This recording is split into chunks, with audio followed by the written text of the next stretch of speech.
In a small village in Ghana, nestled between rolling hills and lush forests, there lived a young woman named Adwoa. Adwoa was known throughout the village for her kindness, her hard work, and her unwavering smile, even in the face of adversity.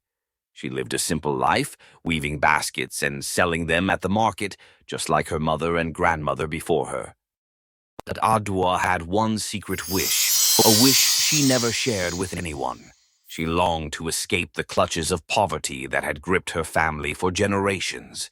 She dreamed of a life where she could afford more than just the basic necessities, where she could help her community, and where she could finally see her mother smile without worry. One day, while searching for wild herbs in the forest, Adwoa stumbled upon something unusual. Hidden beneath a large, ancient tree was a small wooden box, intricately carved with symbols she didn't recognize. Her curiosity got the better of her, and she Wow. opened the box. Inside, lying on a bed of velvet cloth, was the most beautiful wig she had ever seen. The hair was smooth and shiny, and it shimmered like gold in the sunlight. Adwoa hesitated at first. The wig was foreign to her, unlike anything she had ever seen in her village. But something about it drew her in, and before she knew it, she had placed it on her head. As soon as the wig touched her scalp, a strange sensation washed over her. It was as if the very air around her had changed. She felt a surge of energy, a warmth spreading through her body, and a voice whispered in her ear, "Wealth shall be yours." The next day, when Adwoa went to the market to sell her baskets, something extraordinary happened. Her baskets, which had always sold for a few coins, were now being bought at 10 times their usual price. People who had never noticed her before were now showering her with attention and praise. By the end of the day, she had more money than she had ever seen in her life. As days turned into weeks, Adwoa's fortunes continued to grow. She bought new clothes, repaired her family's old hut, and even started giving money to those in need. The villagers were in awe of her sudden wealth, and rumors began to spread. Some said she had found a hidden treasure. Others whispered that she had made a pact with the spirits of the forest.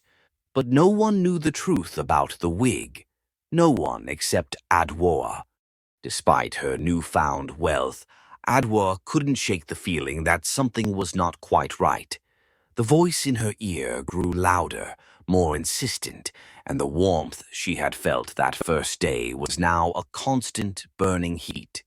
At night, she dreamt of dark figures surrounding her, their hands reaching out to take something from her, something precious. One day, as Adwoa was walking through the village, she noticed an old woman sitting by the side of the road. The woman was a stranger, dressed in tattered clothes, with a face lined with ache and hardship. But her eyes were sharp and clear, and they seemed to see right through Adwoa. "Come closer, child," the old woman called out, her voice cracking like dry leaves underfoot. "I have something to tell you." Adwoa approached the woman cautiously. "What is it, Nana?" she asked, trying to hide the unease that was growing in her chest. The old woman looked at Adwoa for a long moment before speaking. "You carry a heavy burden, child. The wig you wear is no ordinary wig. It is a gift and a curse, and its power comes at a price." Adwoa's heart skipped a beat. "What do you mean?" But before the old woman could answer, a sudden gust of wind blew through the village, lifting dust and leaves into the air. When the dust settled, the old woman was gone, leaving Adwoa standing alone, her mind swirling with questions. Was the old woman's warning real? And if so, what was the price she would have to pay for her wealth? Adwoa stood frozen, the old woman's words echoing in her mind. She looked around, hoping to catch a glimpse of the mysterious figure, but the village was as it had been moments before, quiet and unchanged. The only difference was the uneasy feeling that had settled in her chest, a nagging worry that grew stronger with each passing second. That night, as Adwoa lay in her bed, the voice in her ear returned, louder and more urgent than ever. "Do not fear, Adwo," it whispered. Your wealth is secure. The power of the wig is unmatched. But remember, every gift comes with a responsibility. You must honor the source of your riches." Sleep eluded Adwoa as she tossed and turned, her mind racing. What responsibility? What source? Questions spun in her head, and as dawn approached, she finally drifted off into a restless slumber, only to be haunted by nightmares of dark shadows and whispered warnings. The next day, as Adwoa walked through the market, the villagers greeted her with the usual admiration and respect. But now their praise felt hollow. The coins in her purse seemed heavier, the weight of her wealth sank down on her shoulders.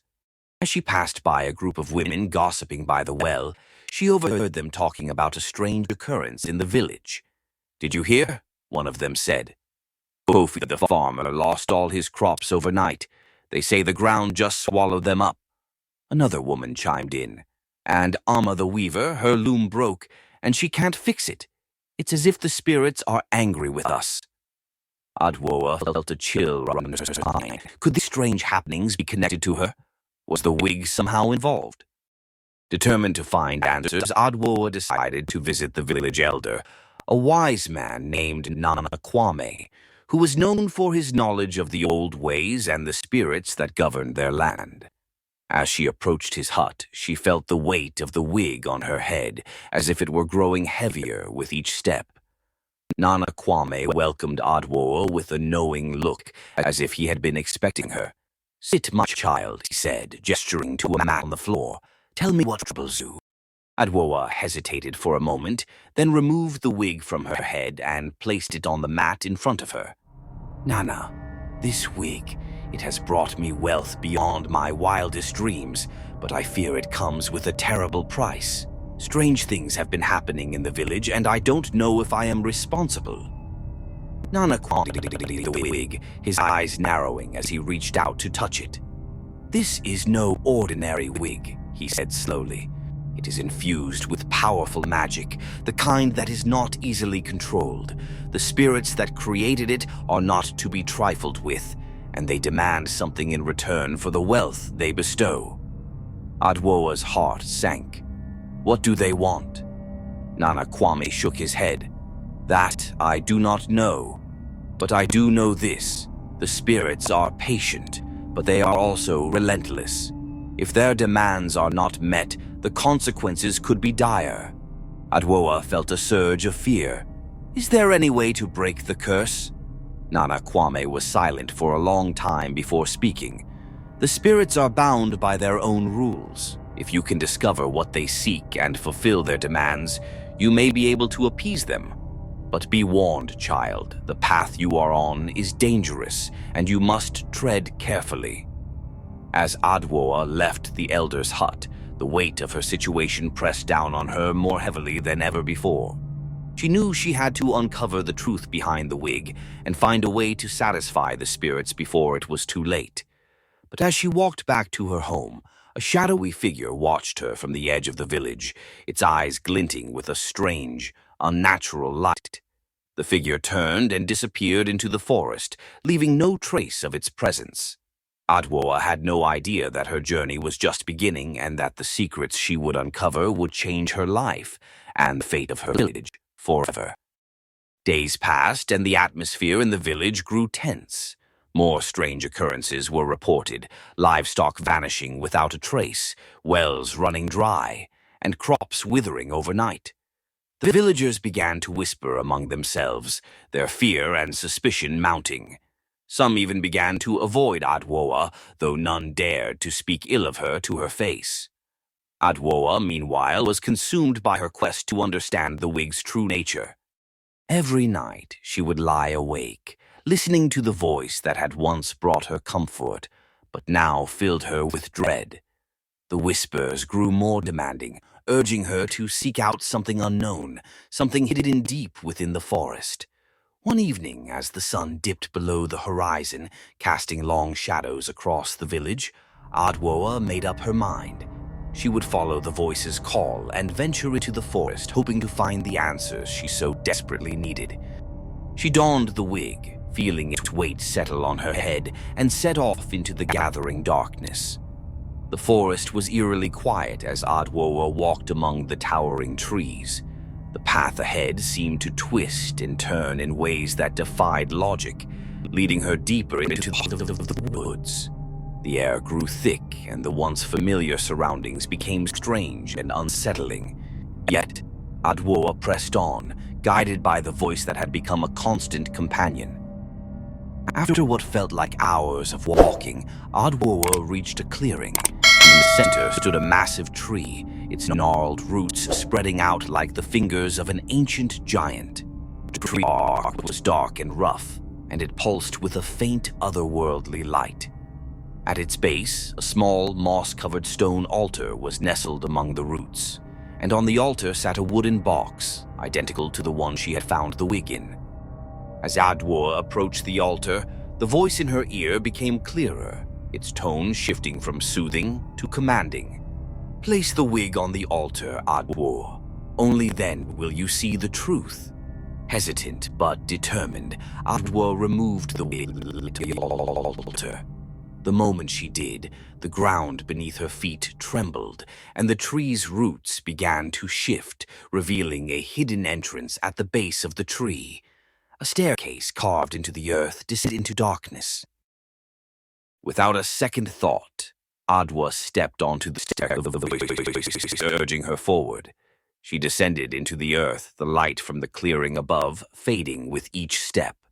The air grew colder, and the silence was broken only by the faint echo of her footsteps. At the bottom of the staircase, Adwoa found herself in a cavern lit by a soft, eerie glow. The walls were lined with ancient symbols, and in the center of the cavern stood a tall, shadowy figure. The figure was cloaked in its form shifting and flickering like a flame in the wind. Its eyes, however, were piercing, glowing with an intense, unnatural light. "Welcome, Adwoa," the figure said, its voice resonating with the same tone that had guided her here. "You have come far, but your journey is not yet complete." Adwoa's heart raced as she faced the figure. "Who are you? What do you want from me?" The figure's eyes seemed to bore into her soul. "I am the guardian of the wig, the one who bestowed upon it the power of wealth. But such power does not come without a price. The wealth you have gained is not yours to keep without fulfilling the pact that was made." Adwoa swallowed hard, fear and confusion warring within her. "What is this pact? What must I do?"